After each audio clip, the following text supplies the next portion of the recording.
Jill Filipovic is a journalist based in New York and Nairobi, Kenya, and the author of the book The H-Spot, The Feminist Pursuit of Happiness. Follow her on Twitter. The opinions expressed in this commentary are solely those of the author. CNN. As of Tuesday, Pastor Joel Osteen's Lakewood Church is opening its doors to flood victims in Houston, but only after a spate of public shaming on social media created a big PR problem.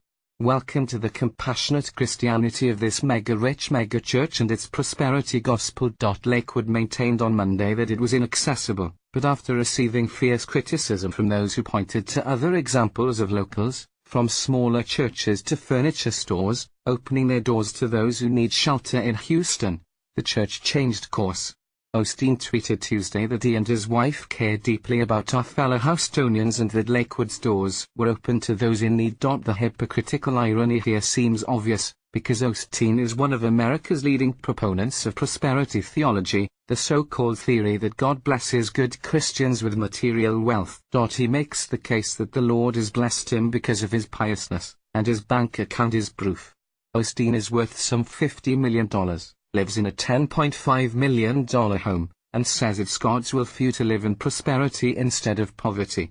The problem isn't just that megachurch pastors like Osteen are getting filthy rich off parishioners, who are told to tithe as much as 10% of their monthly income to these already fabulously wealthy institutions, with the promise that they might strike it rich, too. It's also that prosperity gospel megachurches feed into income inequality with their specious claims that affluence is a reflection of God's approval, and on the flip side, that poverty must come from some absence of faith. That impacts both politics and policy. The promise of material wealth for the faithful means that too many self-identified Christians are happy to leave the poor and marginalized out in the cold. It's no coincidence that the most religious states in America also have some of the worst social services, spending little on welfare, health care and the education, and as a result, letting high proportions of their populations languish in poverty and ill health. Houston, a deeply segregated city, is well known for housing the nation's largest megachurch, and for the city's hyper-capitalist ethos and the near-total freedom offered to developers. That's what caused the sprawling developments in flood zones, which lined the pockets of developers because the federal government's flood insurance program was set to foot the bill of any disaster. GOP leaders in the state were helped into office by many evangelicals, some of whom oppose handouts to the needy, but are happy to hand out a slew of benefits to wealthy businessmen, and churches, too, which remain tax-exempt. Lakewood is not the only church that has allowed a charismatic pastor to profit handsomely while shirking its responsibilities to its flock. In North Carolina, Stephen Furtick of Elevation Megachurch built himself a $1.7 million, 16,000 square foot home. He doesn't disclose how much he takes in salary from church coffers.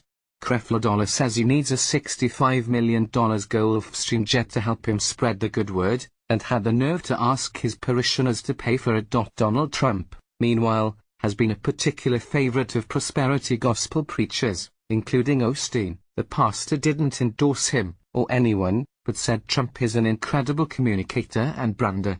He's been a friend to our ministry. He's a good man. Trump, too, seems to enjoy living like a king while denying the poor by proposing drastic cuts to social programs, among other things. Lakewood's message to the tens of thousands of souls Osteen preaches to every Sunday is that if you're rich and religious, you've earned it. And if you're poor, well, pray harder. It's great that they've finally opened their doors to people in need, even if they haven't taken full responsibility for locking them in the first place. But they, and others in the evangelical Christian community, have a lot more to atone for than just one day of bad press.